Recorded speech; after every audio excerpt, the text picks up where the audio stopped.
Welcome back to the channel guys. मैं अतनु और आज हम लोग डिस्कस करेंगे बीजेपी का नेक्स्ट प्रेसिडेंट कौन होने वाला है। जैसे हम लोग को पता है कि जेपी नड्डा का जो प्रेसिडेंसी है वो लगभग खत्म है और अभी जाके नया प्रेसिडेंट बीजेपी चूज करेगा। तो अभी जो क्वेश्चन अराइज करता है कि नया प्रेसिडेंट कौन होगा बीजेपी का, और ये जो अनाउंसमेंट है ये होपफुली इसी मंथ के बीच में हो जाएगा।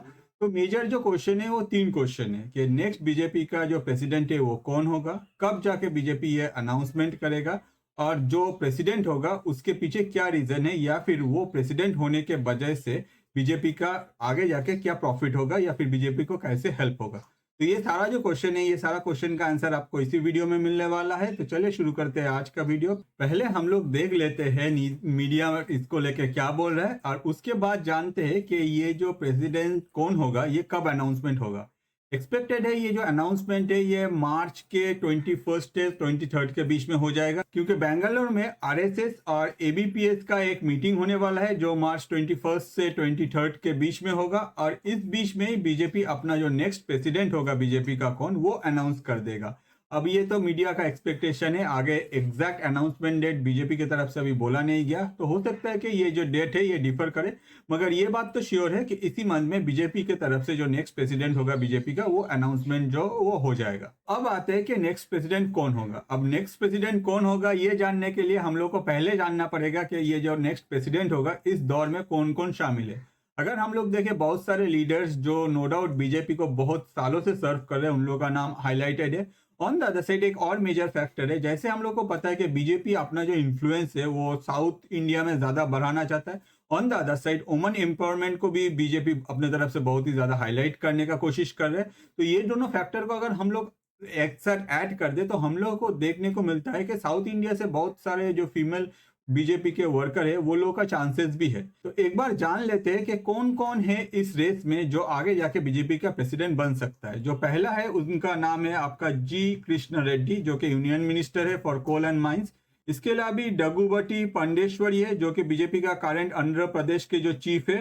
और इसके अलावा भी वनाथी श्रीनिवासन जो कि बीजेपी महिला मोर्चा का प्रेसिडेंट और एमएलए भी है कोयम्बटूर से।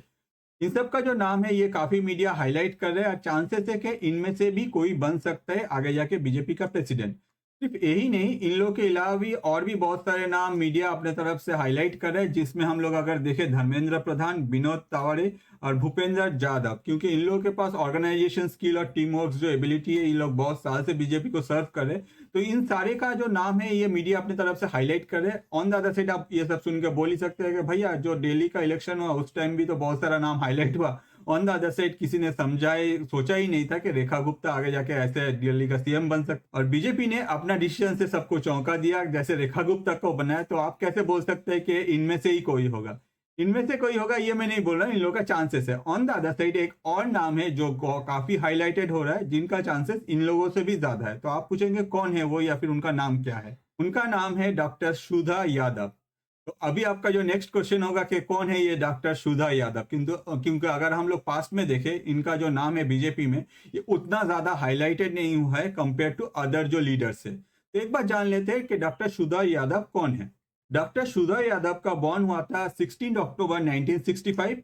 अगर इनका एजुकेशन हम लोग देखें, इन्होंने एमएससी और पीएचडी भी किया है in chemistry from IIT Roorkee. ऐसा नहीं है कि हम लोग का जो दूसरा जो लीडर्स होते हैं डिफरेंट पार्टीज के, हम लोग डिफरेंट टाइम में देखते हैं कि बहुत सारे के पास जो फर्जी डिग्री होता है, ऐसा कोई नहीं है। ये एकदम जेन्युइन एजुकेटेड वुमन है। इसके अलावा भी अगर हम इनका पॉलिटिकल जर्नी देखें तो ये 1999 से स्टार्ट किया है अपना पॉलिटिकल जर्नी, और इनका पॉलिटिकल जर्नी स्टार्ट हुआ था नरेंद्र मोदी का हाथ पकड़ के, क्योंकि नरेंद्र मोदी ने इन्होंने इनको सिलेक्ट किया था हरियाणा से, और 1999 में ये फर्स्ट एमपी बने। उसके बाद अगर देखें ये डिफरेंट टाइम में पार्लियामेंट्री कमेटी में भी आए। इसके अलावा भी इनको नेशनल इंचार्ज दिया गया बीजेपी का ओबीसी मोर्चा का 2015 में। इसके अलावा भी अगर हम लोग देखें national commission of backward classes 2019 से 2020 तक इन्होंने सर्व किया है। इसके अलावा भी अगर हम लोग देखें बीजेपी का जो पार्लियामेंट्री बोर्ड है उनका भी मेंबर है ये 2022 में। तो इस टाइम में जब बीजेपी ने इनको पार्लियामेंट्री बोर्ड में ऐड किया, eight that point of time BJP के पास बहुत सारे ऑप्शंस थे। फॉर एग्जांपल अगर हम लोग नितिन गडकरी को ले ले या फिर शिवराज सिंह चौहान को ले ले, मगर eight that point of time BJP ने अपने तरफ से सोचा कि नितिन गडकरी को कुछ और मोस्ट इंपॉर्टेंट डिपार्टमेंट देते, या फिर शिवराज सिंह चौहान को भी, और बीजेपी ने अपने तरफ से आगे सुधा यादव को सिलेक्ट किया अपना पार्लियामेंट्री बोर्ड में। तो आप समझ ही सकते हैं कि कितना इंपॉर्टेंट पार्ट इन्होंने प्ले किया है 1999 के बाद से, जब से इनका पॉलिटिकल करियर स्टार्ट हुआ। तो अब आ जाते हैं इनका पर्सनल लाइफ में। इनका जो पर्सनल लाइफ है ये काफ़ी कॉम्प्लिकेटेड है। अगर हम लोग देखें कि इनका जो हस्बैंड थे वो कारगिल वॉर में शहीद हुए थे, उनका नाम था डेप्यूटी कमांडर सुखबीर सिंह यादव, और उनका शहीद होने के बाद ये एक 1999 में बीजेपी के तरफ से, या फिर अगर हम लोग कहें कि नरेंद्र मोदी के तरफ से, सुधा यादव को बोला गया कि आप आइए, आके आप बीजेपी ज्वाइन कीजिए और देश का सेवा जैसे आपके पति कर रहे थे आप भी देशवासियों का सेवा कीजिए। यही वो टर्निंग पॉइंट है जिस टाइम में सुधा यादव का जो लाइफ है, उनका पॉलिटिकल करियर स्टार्ट हुआ और उनका लाइफ कंप्लीटली चेंज हो गया। और तब से अगर आज तक देखें सुधा यादव का जो कैरियर है ये काफ़ी प्रॉमिसिंग रहा, और हर प्रॉमिस में उन्होंने अपने आप को प्रूव किया। ऐसा नहीं कि वो हमेशा हर इलेक्शन जीतता रहा, उन्होंने इलेक्शन भी हारा मगर उन्होंने पार्टी का साथ कभी छोड़ा भी नहीं। और उन्होंने आज तक अगर देखा जाए बीजेपी का जो पार्लियामेंट्री बोर्ड है, सिर्फ सुषमा स्वराज के अलावा सुधा यादव भी एक ऐसा इंसान है जो बीजेपी का पार्लियामेंट्री बोर्ड में मेंबर बने। अब जो क्वेश्चन अराइज करता है सुधा यादव क्यों, क्योंकि मैंने आपको और भी ऑप्शंस बताया था। सुधा यादव आगे आने के पीछे रीजन क्या है? पहला जो रीजन है वो है सुधा यादव जो है वो ओबीसी कम्युनिटी से रिप्रेजेंट करते हैं अपने आप को। अगर हम लोग देखें हमारे प्रधानमंत्री श्री नरेंद्र मोदी जी वो भी ओबीसी कम्युनिटी से है। साथ ही साथ अगर हम लोग देखें सुधा यादव अगर बीजेपी के प्रेसिडेंट बनते हैं वो भी ओबीसी कम्युनिटी से है। तो आगे जाके ये जो सपोर्ट है ओबीसी कम्युनिटी का ये नो डाउट बीजेपी के तरफ आएगा। जो नेक्स्ट पॉइंट है वो है वुमेन एम्पावरमेंट। इसको लेके मोदी जी बहुत दिन से बहुत कुछ बोलते आ रहे थे कि भाई हम लोग वुमेन एम्पावरमेंट में ध्यान देंगे, और नो डाउट बीजेपी इसमें ध्यान भी दिया है, काम भी किया है। रिसेंटली अगर हम लोग देखें दिल्ली का जब सीएम सिलेक्शन आया तब भी बीजेपी अपने तरफ से इसमें काम किया। अगर हम लोग पास्ट में भी देखें हमारे प्रेसिडेंट श्रीमती द्रौपदी मुर्मू जी, इसके अलावा हमारे प्राइम मिनिस्टर श्री नरेंद्र मोदी जी, और अभी अगर हम लोग बीजेपी के प्रेसिडेंट सुधा यादव बनती है eight that point of time, हम लोग देख सकते हैं कि ओबीसी कम्युनिटी का जो सपोर्ट है ऑल ओवर इंडिया से वो आगे जाके बीजेपी को मिल सकता है। इसका जो चांसेस है ये काफी हाई है। इसके अलावा भी वुमेन एम्पावरमेंट जो है वो भी मैटर करता है। इसके अलावा भी जैसे मैंने आपको कहा कि सुधा यादव जी 1999 में फर्स्ट अपने इलेक्शन लड़े थे वो, या फिर उनका पॉलिटिकल करियर स्टार्ट हुआ था, और उस टाइम वो जो चॉइस थे वो थे पीएम मोदी के। पीएम मोदी ने ही उनको सिलेक्ट किया था हरियाणा से कि आप आइए, आप इलेक्शन लड़िए और उसके बाद देश का सेवा कीजिए। तो नो डाउट अगर देखा जाए ये पीएम मोदी का भी एक प्रेफर्ड कैंडिडेट है, जिससे आगे जाके इनका जो चांसेस है ये और भी बढ़ जाता है एज ए प्रेसिडेंट बीजेपी का बनने में। जैसे मैं आपको 1999 के जो हरियाणा का इलेक्शन था उसका बात कर रहा था, तो इसमें हम लोग को एक चीज देखने को मिलता है कि सुधा यादव अपना लाइफ का फर्स्ट इलेक्शन में जब कांग्रेस के heavy weight political leader Inderjit Singh के अगेंस्ट में लड़ा, at that point of time उन्होंने राउंड अबाउट 1.3 लाख वोट से जीता। तो नो डाउट ये जो है ये one of the most important victory है उनका लाइफ का, जो उनका फर्स्ट इलेक्शन था। इसके अलावा भी अगर हम लोग देखें बीजेपी का जो इन्फ्लुएंस है, बीजेपी का इन्फ्लुएंस मैटर करता है। ऑन द अदर साइड अगर देखें जो personal connection with Modi ji, जिसमें हम लोग अगर देखें कुछ दिन पहले सुधा यादव जी के जो बेटे थे सुपुत्र, उनका शादी हुआ जिसका रिसेप्शन में मोदी जी इन्वाइटेड थे।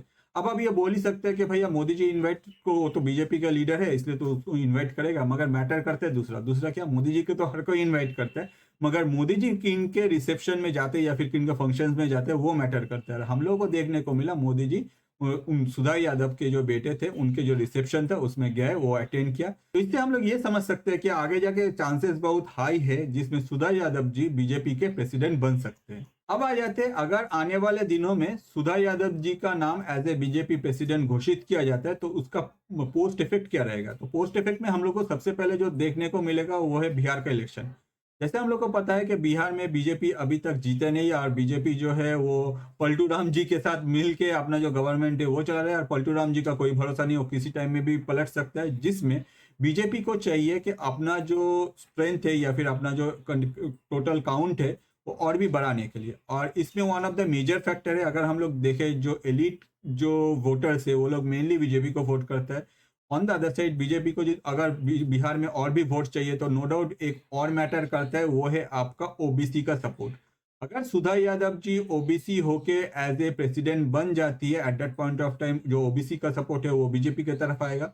एक और फैक्टर है वो है यादव कम्युनिटी। जैसे हम लोग को पता है कि लालू यादव जब वोट में जीतते थे, जब लालू यादव का टाइम था, उस टाइम से आज तक भी अगर देखा जाए तो इन लालू यादव का जो पार्टी है ये हमेशा जो सपोर्ट मिलता है ये है यादव कम्युनिटी से, मतलब जो यादव वोटर से। ऑन द अदर साइड अगर बीजेपी अपने तरफ से सुधा यादव को अपना प्रेसिडेंट घोषणा कर देता है तो जो भी बिहार का कैंडिडेट रहेगा उनका जो वोट है, उनका जो चांसेस है बीजेपी के तरफ आने का, ये काफी ज्यादा हो जाएगा। तो नेक्स्ट जो इलेक्शन होगा बिहार में उसमें बीजेपी का जो सपोर्ट है वो बढ़ जाएगा। सिर्फ बिहार ही नहीं, अगर हम लोग वेस्ट बंगाल देखें तो कुछ दिन पहले, मतलब दिल्ली का ये इलेक्शन से पहले भी हम लोग को सुनने को मिलता है कि पूरा देश में सिर्फ एक ही वुमेन सीएम है, वो है हमारे ममता दीदी। ऑन द अदर साइड अभी वो बात नहीं रहा। अगर बीजेपी अपने तरफ से किसी को as a women president select करता है, ऑन द अदर साइड वो ओबीसी कम्युनिटी से होता है, तो ये जो इफेक्ट है ये इफेक्ट वेस्ट बंगाल में भी बीजेपी देख सकता है। तो आप समझे कि अभी प्रेजेंटली जो सिचुएशन है, इस सिचुएशन में जितना भी ऑप्शन है बीजेपी के पास, उनमें one of the major factor जो है वो है सुधा यादव जी।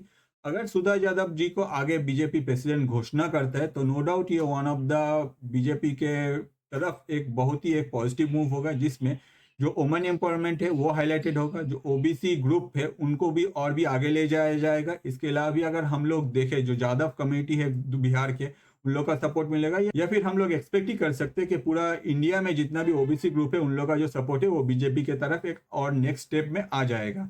तो नो डाउट ये सारा जो एजम्पशन है ये कंप्लीटली डिपेंड करता है हम लोग का जो मूवमेंट है या फिर जो भी डेटा हम लोग को पास मिलता है उसको हम लोग जैसे एनालिसिस करते हैं। ऑन द अदर साइड हम लोग को एक चीज याद रखना चाहिए कि हम लोग जितना भी एजम्पशन कर ले, बीजेपी जो है ये कंप्लीटली हमेशा हम लोग को कुछ ना कुछ नया देखने को मिलता है। जैसे हम लोग को दिल्ली इलेक्शन में मिला, इस बार भी हो सकता है कि हम लोग को कुछ नया देखने को मिले, या फिर बीजेपी ऐसा पार्टी नहीं है जो आगे जाके के भाई कोई लीडर है उनका जो लड़का है या फिर उनका जो लड़की है उसको आगे जाकर बोलेगा कि भाई आप ही लीडर बन जाओ, भले उसके क्वालिटी ना रहा। अगर कोई भी अपने तरफ से बीजेपी में अपने 100% देता है एज ए मतलब काम करता है बीजेपी के लिए या फिर देश के लिए, eight that point of time BJP उसका भी चांसेस आगे बढ़ देता कर देता है, तो उनको भी एक बेहतरीन कोई पोस्ट दिया जाता है। तो ये हम लोग हमेशा पास्ट में देखते हैं और होपफुली इस बार भी हम लोग को ऐसा ही कुछ देखने को मिलेगा। बस कुछ दिन का वेट है, अगर हम लोग कुछ दिन वेट करते हैं तो जो रिजल्ट है वो आपको मिल जाएगा। होपफुली ये वीडियो आपको अच्छा लगा। अगर आपको ये वीडियो अच्छा लगे तो प्लीज चैनल में जाइए, हम लोग का 2 चैनल है, द फैक्ट्स बिहाइंड और द फैक्ट्स बिहाइंड इंटरनेशनल। दोनों चैनल में आप जाइए, जो वीडियो आपको सबसे पसंद आता है आपके लाइफ के स्पेशल पर्सन का शेयर कीजिए, चैनल को सब्सक्राइब कीजिए, जब भी सब्सक्राइब करें जो बेल आइकन है उसमें क्लिक कर दीजिएगा। ऑन द अदर साइड ये वीडियो एंड तक देखने के लिए आपका और आपके लाइफ के स्पेशल पर्सन को मेरे तरफ से बहुत सारा धन्यवाद। खुश रहिए।